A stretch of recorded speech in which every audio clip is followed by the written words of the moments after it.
Hello and thanks for joining this video on an introduction to digital circuits. In this video, I'll discuss some of the basics of digital signals and binary values to prepare you for topics of digital number systems and digital logic.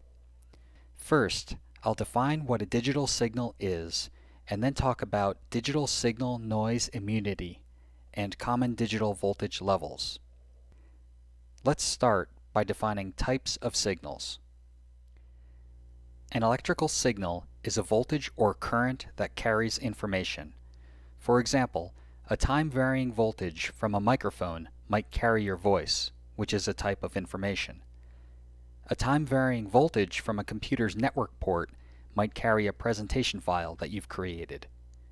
We'll generally talk about voltage signals versus current signals, since specifying signal levels in terms of voltage is more common.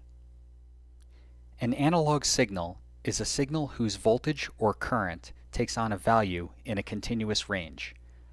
A good example of an analog signal is the time-varying voltage produced by an audio amplifier for a speaker.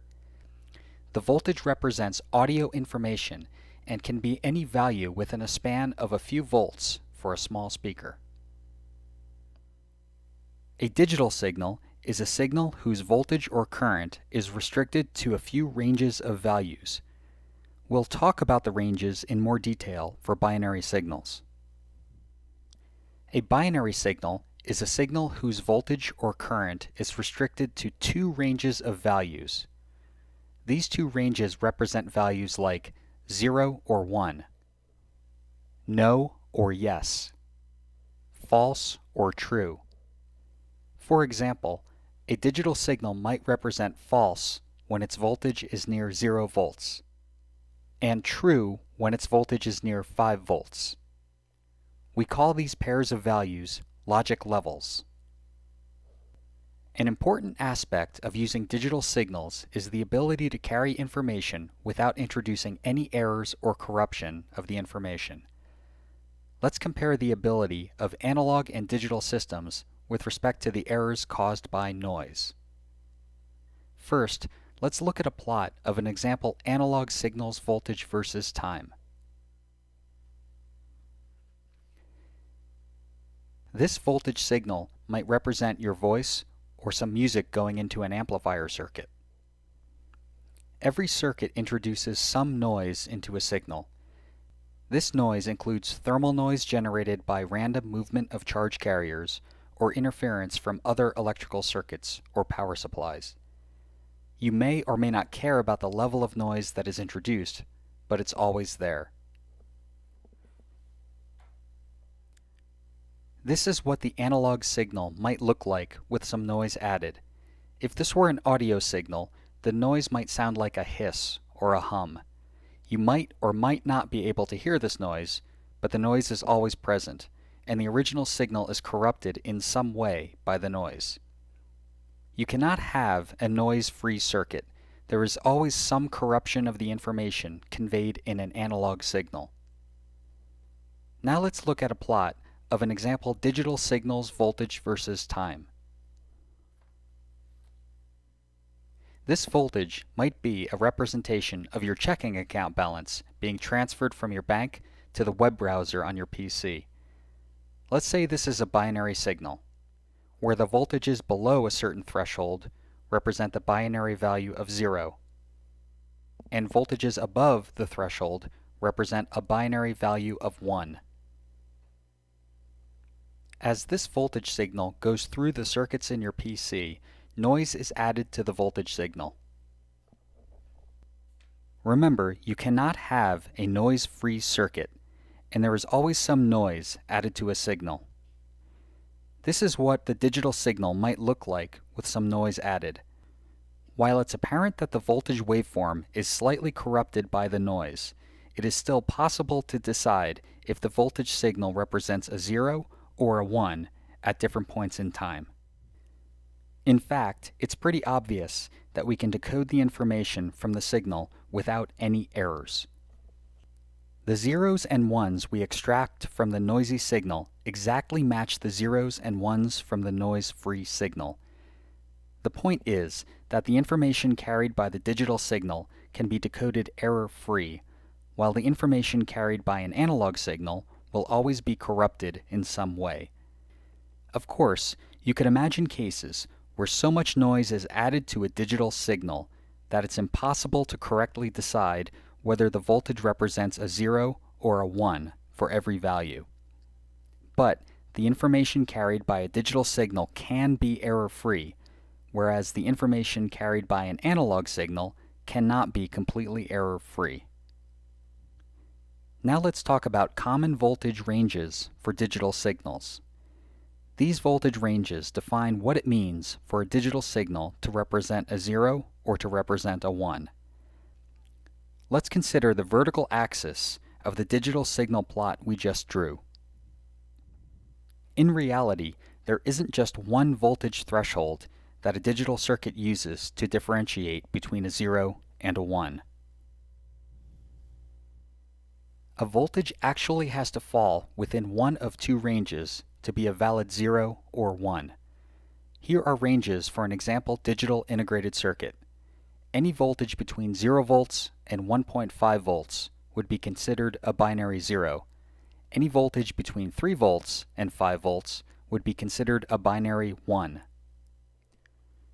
When a digital signal changes from 0 to 1 or 1 to 0, it will need to take on a value between these ranges, but the voltages between these ranges are for transition only and do not represent a valid binary value.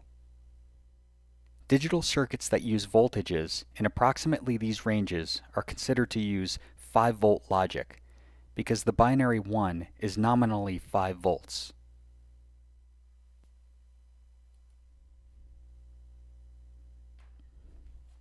Another common logic family uses 3.3 volt logic because the binary 1 is nominally 3.3 volts.